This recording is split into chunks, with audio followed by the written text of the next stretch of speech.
تو کامل ایمان یہی ہے، اللہ ہمیں دیکھ رہا ہے اور ہم اسے دیکھ رہے ہیں. کسی کو اس لیے چڑ کے بات نہ کرو کہ دیکھ کون رہا ہے. ٹیچر دیکھتی ہے ہمارا لہجہ چینج ہو جاتا ہے، اور جب کوئی چیک نہیں کرتا تو ابے تو تکار، ہاتھ بھی چلتی ہے، لات بھی چلتی ہے، اور وہ زبان بھی چلتی ہے جو کسی بڑے کے سامنے ہم نہ کہیں. ایسا ہی ہے، کرتے ہیں ایسا. چھٹے امام حضرت امام جعفر صادق علیہ السلام،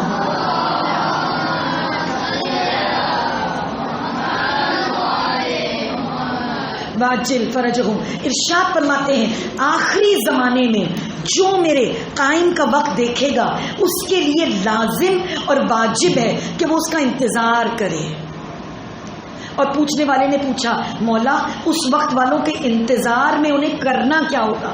کہا انہیں انتظار میں 2 کام کرنے ہیں. پہلا، اپنے ایمان کو درست کریں پرہیزگاری کے ذریعے.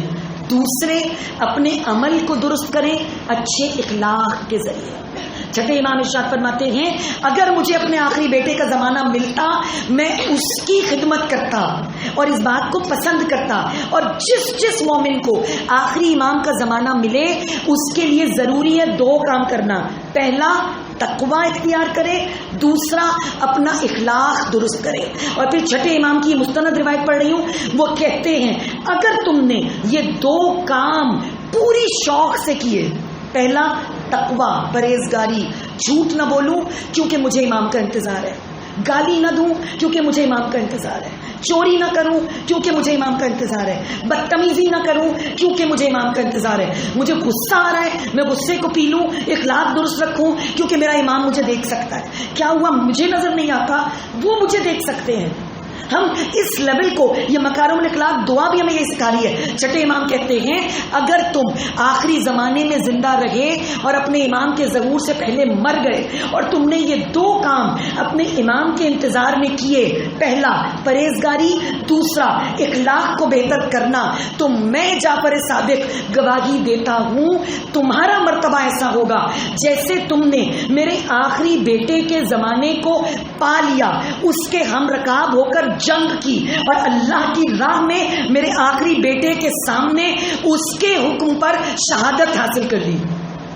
کسی نے سوچا ہے کتنی خوش نصیبی ہو کہ ہم زندہ رہیں، اپنے امام کے سپاہی بنیں، اپنے امام کے لشکر میں اٹھائے جائیں، اپنے امام کے ساتھ جنگ کریں اور اپنے امام کی خوشنودی کے لیے شہید ہو جائیں. اس سے بڑا مرتبہ سوچ سکتے ہیں؟ نہیں. میرے سارے مومن بیٹے بیٹھے ہیں جزیرہ خضرا میں، امام والے شہزادے ہیں، بہترین قصیدہ اور مرثیہ اور ماتم کرنے والے میرے بیٹے ہیں. میرے بچوں، چھٹے امام کہتے ہیں تمہیں جو زمانہ ملے اگر تم اپنے تقوی اور اخلاق کو بہتر کر رہے ہو، میرا موجود بیٹا تمہیں دیکھ رہا ہے. اور یہی بات دعائے مکارم الاخلاق میں چوتھے امام کہہ رہے ہیں اپنی نیت کو درست کرو. یعنی مجھ پر روزہ واجب ہو گیا، میں نے رکھ لیا، مگر میری نیت کیا ہے؟ شربت پی لوں گا، تھوڑا سا کھانا دانت میں دبا لوں گا، دن بھر خوشبو آتی رہے گی، برش نہیں کروں گا، سوتا ہی رہوں گا، پوری رات سحری سے افطاری سے سحری تک کھیلوں گا، اور پھر کل پرسوں چھٹی ہے اور سحری سے افطاری سو جاؤں گا، سوتے میں روزہ پتہ نہیں چلے گا. ہماری نیت صحیح ہے روزے کی؟ نہیں. دعائے مکارم الاخلاق میں سلوات پڑھ کر علی کا علی بیٹا ہمیں سکھا رہا ہے اللہ سے مانگو ہمیں بہترین نیت کی توفیق عطا کرے. اور پھر چوتھی چیز کیا بتائیے؟ عمل کریں اس نیت پر. میں بیٹھی بیٹھی سوچتی رہوں، میں اپنے بچوں سے پیار کروں گی، میں اپنے اسٹوڈنٹس کی تعریف کروں گی، میں ان کو جا کر فل مارکس دوں گی، ہر بچے کو یہ ایک لیکچر سننے پر 100 روپے ملیں گے. نیت کرتی رہوں اور آپ کو دوں نہیں. آپ مجھے اچھی ٹیچر مان لیں گے؟ کہیں گے کہتی بہت کچھ ہے، کرتی ورتی کچھ نہیں ہے نا. امام یہی سکھا رہے ہیں. اخلاق صرف یہ سوچنا نہیں ہے کہ میں میٹھا بولوں گی یا بولوں گا، بلکہ بولیے، اچھا لگے یا نہ لگے. اس لیے نہیں کہ سامنے والا بڑا پیارا ہے، وہ مجھے 10 روپے دے دے گا، اپنا لنچ کھلا دے گا، ٹیچر سے جا کے تعریف کر دے گا، میڈم دیکھ رہی ہے مجھے 10 نمبر مل جائیں گے. اس لیے کہ مجھے اپنے امام کا سپاہی بننا ہے، اس لیے کہ میرے اللہ کو اچھا اخلاق پسند ہے، میں اچھے اخلاق کو ضرور اختیار کروں گی. اور پھر ابھی وقت ختم ہو گیا، میں اپنے تمام بیٹوں سے گزارش کروں گی جب موقع ملے دعائے مکارم الاخلاق کو ٹرانسلیشن سے پڑھو. اس میں 19 دفعہ امام نے صلوات پڑھی ہے اور ہر صلوات کے بعد اتنی خوبصورت بات کی ہے، اے پروردگار تو مجھے عزت دے دے مگر مغرور نہ بنانا. اے پروردگار میرے دشمن کی مجھے عزت کرنے کے قابل کر دے اور اس کی دشمنی کو تو روک لے. یعنی ہم میں سے اکثر کہتے ہیں نا، وہ دھکا دے رہا تھا ہم نے بھی دے دیا، اس نے اونچا بولا ہم نے بھی بول دیا، پہلے وہ گالی دے رہا تھا تو ہم نے تو تھپڑ مار دیے. یعنی اس کی گالی دینے پہ ہمیں تھپڑ مارنے کا لائسنس مل گیا؟ نہیں. امام اس دعائے مکارم الاخلاق میں سکھا رہے ہیں جو صلوات سمجھ کر پڑھتا ہے، جس زبان سے تم وہ عبادت کرتے ہو جو اللہ کرتا ہے، فرشتے کرتے ہیں، تو اس زبان سے اب بدبودار گندی سخت باتیں اور غلط کلمات اور جھوٹی گناہان کبیرہ کیسے باہر نکلتے ہیں.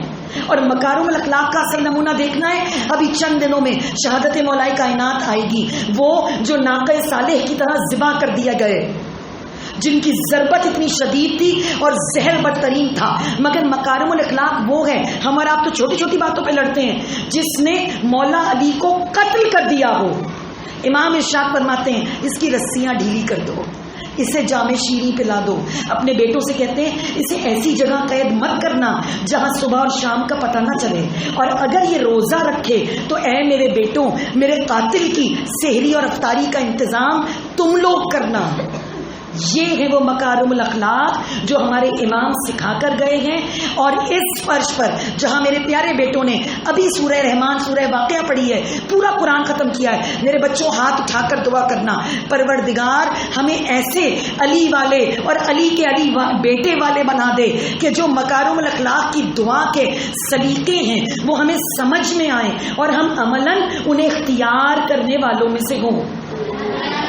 پروردگار اس جزیرہ خضرا میں کی جانے والی ہر چھوٹی سے چھوٹی نیکی کی غلطیوں کو، ان بچوں کی معصوم کوتاہیوں کو معاف فرما اور بوسیلہ امام زمانہ ہمارے ذکر قلیل کو کثیر کر دے اور اپنی بارگاہ میں شرف قبولیت بخش دے.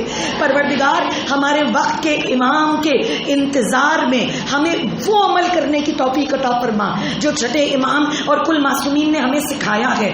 ہمارے امام کے قلب ناظرین کو ہم سے راضی و خوشنود فرما، ان کے ظہور میں تاجیل فرما. پروردگار اس سے پہلے کہ یہ مغفرتوں اور برکتوں کا مہینہ ختم ہو، ہمیں گناہوں کی معافی مل جائے، ہمیں نجات کی توفیق مل جائے، ہمیں عبادت کی لذت مل جائے، ہمیں ایک دوسرے کی عزت کرنے اور درست اخلاق تک پہنچنے کے قابل کر دے.